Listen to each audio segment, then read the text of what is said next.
The Death of Superman is honestly one of the best animated movies to come out of this resurgence of the DC animated movie series thing that's happening. It's not the DCAU, because that's Batman animated series and all that, where the hiccup of Batman and Harley came from. But that doesn't count because it's different. So this is still a good movie series, right, guys? Okay, well, maybe not entirely. It's had its ups and its downs. But despite what other people are saying right now, IGN, the movie was way better than the source material, in my opinion. The movie does have flaws. The comic should still be read and appreciated for what it is and how it changed the course of DC Comics and comics as a whole forever, even if it wasn't necessarily for the better. Deaths before this weren't too often seen in comics. The death of Terra in Teen Titans Judas Contract was one of the few impactful ones before this, and that was almost 10 years prior. But the revival of Superman has weakened every death from here on out, even bleeding into other comics like the death of Captain America at the end of Civil War. It just didn't have the weight it should have because the biggest names always come back. That's what the death of Superman taught us, and that is possibly the biggest problem with the story. But I want to look at this comic alone, with nothing supplementing it before or after. I want to know if this story is still good, and does the movie do a better job at telling said story than the comic itself. Ever since 2001, anyone who has any knowledge of the Justice League has likely had their knowledge fully supplemented with this.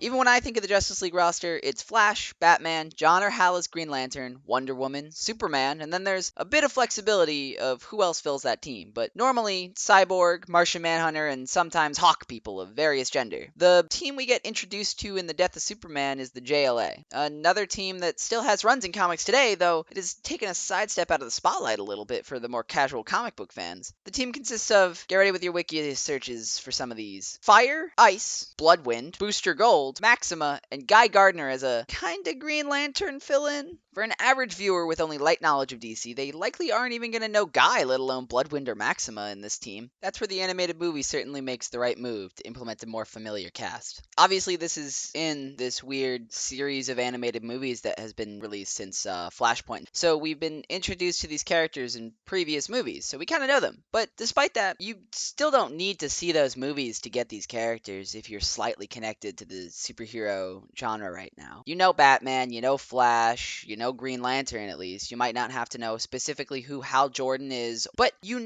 get it. You don't need to hear their backstory 1,000 times like you might need to for any of the characters in the Justice League of America. And this is a story that should be able to step out of time, and you shouldn't have to be up to date with whatever crossover happened before and after it. The Death of Superman should just be the Death of Superman, and I feel as though modernizing it as the movie has, and more implementation of these heroes that are accessible to everyone instead of just those that are already reading the comics, is definitely a huge positive for it. That's not true in the comic. The accessibility is not there at all. Early on, they bring up Guy Gardner not being a Green Lantern anymore. If you know anything about Guy Gardner, that's his whole thing. But when you watch him in this comic, he still has a ring, so it kind of can confuse a reader. I haven't read the comics that came around this time that have any story that connect to Guy Gardner, so I had to look it up. Apparently, he and Hal had a fight where the loser quit the Green Lantern Corps. Guy lost, and he later ended up stealing Sinestro's ring off his corpse on Oa, and he uses that in The Death of Superman. That's a lot.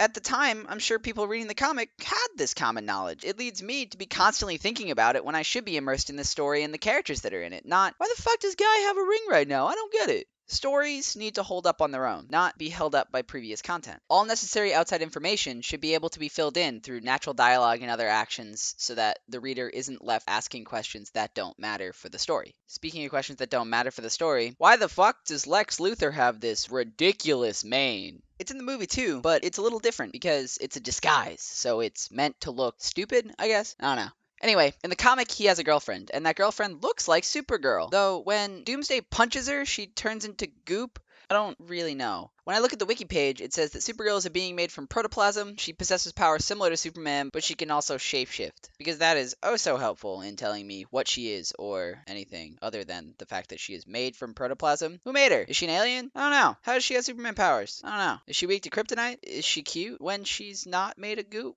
Again, these are small worries in the big scale of things, but removing unnecessary questions and confusion so the reader can focus on the questions that they should be asking in the story at hand, not the arcs of plots before and after this, are huge and important to gain this connection to the story that people had when the story first came out. The movie does away with Supergirl, and it brings in a more familiar Justice League. There are a few calls to previous films and past history of characters, but it all still feels self-contained. The callbacks and references feel more like fleshing out a world than putting weight on the reader to have to read other stories, or in this case, watch other movies. Look at the introductory problem of the movie. Superman beats up some bad guys. They are wearing armor that is similar to that of Cyborg. They mention that it comes from Apocalypse, just like the metal that Cyborg's parts are made from. Who knows how to work with that metal? Well, Cyborg's dad, of course, the one who put him together. All of this past was explained through dialogue and action, so the audience doesn't need to ask, wait, how do these scientists know how do they work with the metal? What? Oh, you just have to know it's his dad, and that his metal parts are from Apocalypse. Scenes that do the showing instead of assuming you just know the information, they're necessary to tell the story in a way that anyone can view. The next point I want to touch on is how they reallocate a lot of the focus in the narrative of this story. The opening conflict differs, and I feel is stronger in the movie.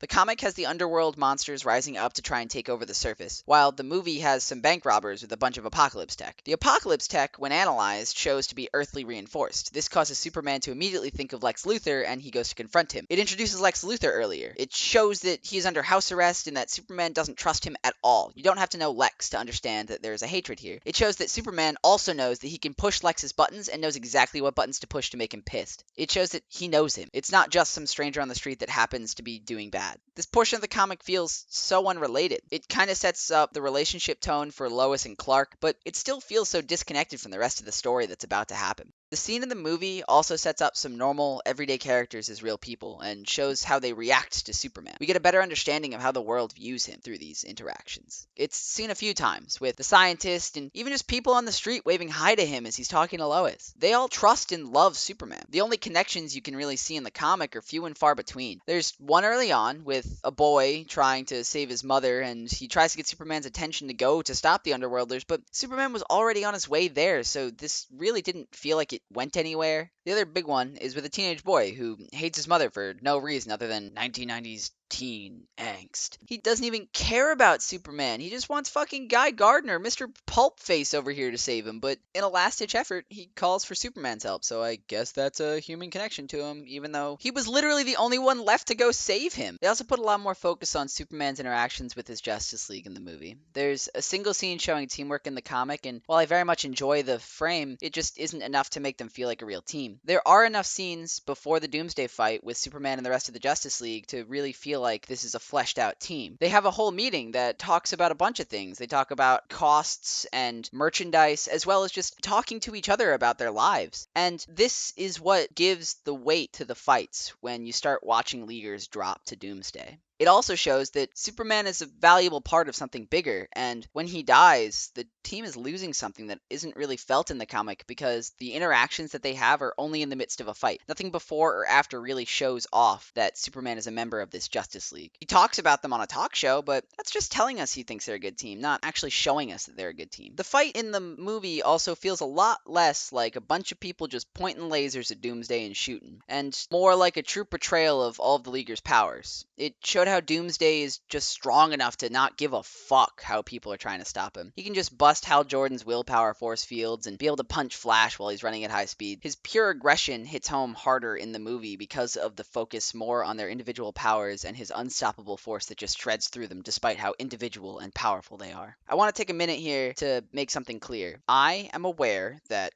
many people dislike Doomsday as a villain, though I feel like he's a very good one, actually. He isn't witty or well-characterized or has good lines, but he's one of the most real situations where Superman is in legitimate danger, where all of the Leaguers are. Hal Jordan is used to fighting bad guys in space, but this is something so different than that. Doomsday isn't a character so much as a natural disaster on a level that even the most superheroes have to let it run its course or risk dying. That creates a compelling conflict, because despite the risk, superheroes make that choice choice easily. Saving the world is worth any price, and they will do so no matter what force is coming for them. They don't run and hide. In their mind, they can't. They can't let someone else take care of it because they are the last hope. No one else will step in for them, and I feel as though Doomsday really helps portray that characteristic in heroes more than most villains can, because most villains can be reasoned with, can be subdued easily, or they can be tricked. You can't trick an avalanche into not killing people, but you can certainly try and stand in its way in hopes of slowing it down, no matter how hopeless it seems. A superhero is the one who knows that even the slightest chance against impossible is worth taking if it means saving lives, and it really shows with Doomsday. I digress though. Let's go back to talking about bald boys and moneybags. Lex is certainly a far better characterized character in this movie than in the comic. We understand his deep-rooted wants for humans to stick up for humans. They shouldn't rely on this overman character to deal with all their problems, but he thinks it's up to him to stop Doomsday. His ideals get turned on their head when he tries to do so. He gets his fucking teeth punched in. Metaphorically, he seems to still have his teeth. Don't worry, I did the research. He actually is mad that he was defeated so easily. In a moment, he was made to feel like the weakest being on Earth, and everyone praises him for it. Everyone cheers that he gave Superman a moment to rest just so he can get back up to save the day. This grates on Lex. No one could have his colossal-sized ego and be taking this praise that he helped Superman win. That's amazing. I think the small arc that carries through the movie that really added a lot to one of Superman's most powerful and famous villains, it really helps us understand him, and it doesn't happen in the comics. His biggest characteristic is hidden away in the fucking comic, dude. I didn't take the time to research why. There's probably a reason, but come on, it's like, I thought he was bald. Isn't that his whole thing? Doesn't he hate Superman because Superman's got that, like, big mane and Lex Luthor's got, like, that shiny head, Mr. Brawny, Swiffer, Cleaner, Eraser Magic Man? At the end of the movie, when he takes off his neck brace and shows that his poignant speech about the death of Superman was bullshit, it kind of got me heated. I would have liked to have seen him make a change in his point of view when faced with something that no human could have hoped to stop. It actually makes me feel like he isn't as smart as he's characterized to be. I know, but that's a character flaw and those are important. But realistic flaws are important.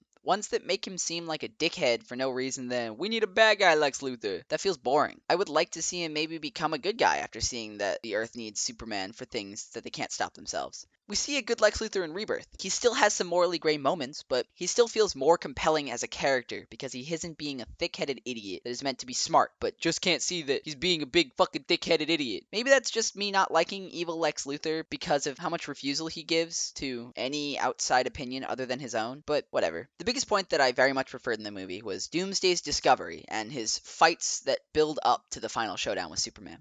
This all connects back into members of the League like Aquaman having Atlanteans discover Doomsday's pod when it crashes in the ocean, but it also ties to Lex, who is curious as to what was inside the meteor. It creates a build-up that big rock boy going around snapping birdie necks and deer antlers isn't gonna do for me. I can go around snapping birdie necks and deer antlers. I don't.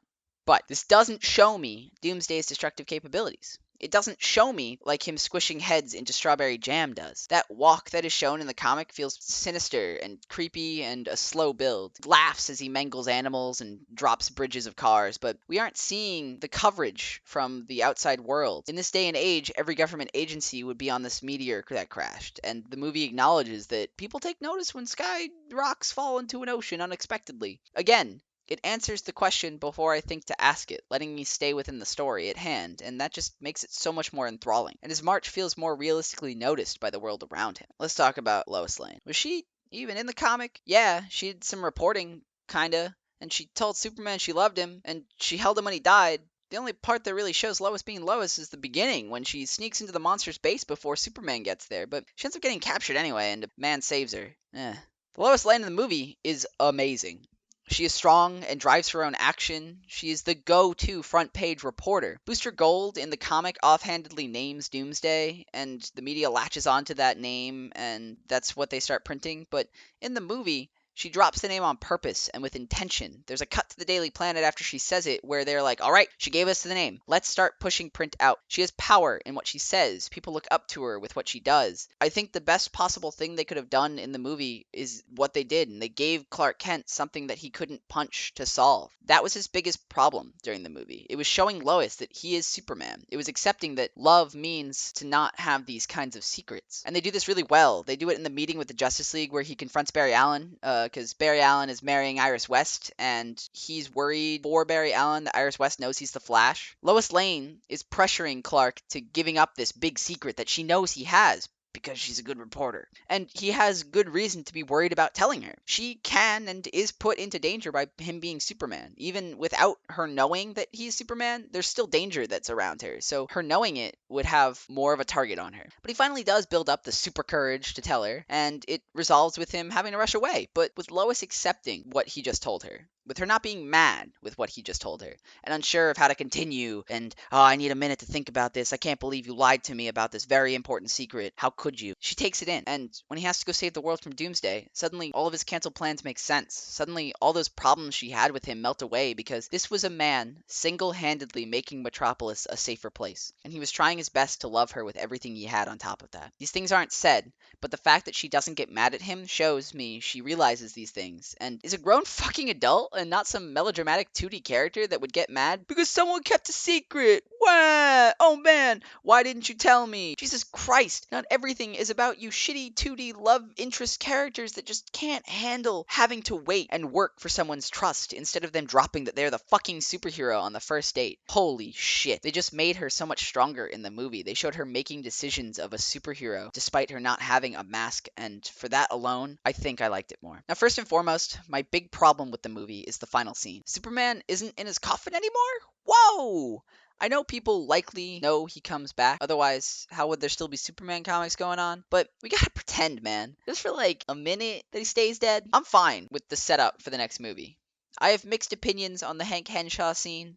On one hand, I love that it shows this character's opinion of Superman and how it backfires on him and his whole team, but also, damn, Hank, you just fucking idiot for letting life do you dirty like that, man. They could honestly keep the scenes in the end credits in the Hank Henshaw scene earlier in the movie and remove the Superman not in his coffin scene, and it would be better. It would show that there is something on the horizon that will either fill the underwear of Superman or be the next big attack on the world due to the influence of Superman. Those are great things to tease for what's to come, to show that actions have consequences. But let Superman die, for Christ's sake. Holy shit. He has to be dead for the next movie to have any kind of narrative weight. The reign of Superman relies on the hopelessness of there being no Superman to come and save the day. But he's fucking up and flying about, so I don't know, screw it. Maybe he'll have a training arc to get stronger. The rest of my issues are as such. Take a lot of what I said that makes the comic less accessible than the movie, and make every point a pro for the comic. Everything in the comic is built on a lot of stories culminating to give the weight of Superman dying in 1992. All of this publicity and thought that he may be really gone for good is crazy. His relationship with Lois has been built through comics before this. The JLA, Lex, all of them are built up through all of these other stories. It was all given immense weight because it relies on serialization of Superman's story. No fight at the start of a movie or at the start of a comic or at the start of an anime is going to have anywhere near the same feel as the epic final fight after 1,000 pages of character building. If you were reading all the comics up to and including the death of Superman, I'm sure watching every member of the JLA get just fucking obliterated really hit hard. Harder than the connection we have with this Justice League in the movie. I mean, the movie only lasts like an hour and a half. It's not much time to build connection to them. Sure, there are other movies, but again, that kind of falls back to the serialization. You still have character connection from previous things. There is a reason this comic is still so fucking popular, it can get put on the screen multiple times in so few years, while other great stories are still sitting on the page waiting for their time. The movie is a great thing for people to watch when they have any ranging level of knowledge and appreciation of the characters, because it does well to build them up enough to feel real. The characters feel very well established, but the comic has so much history with it, I can't say it's bad. It's not. The art within it is amazing, and this crescendo that happens, especially in the final comic of the whole story, where every single page is a splash page of this final fight, it really builds the energy you need to kill the Man of Steel. I'm glad to have read it, and while it isn't the best comic I've ever read, it's still a strong story about the strongest man on Earth making some of the hardest decisions, and that's something. All right.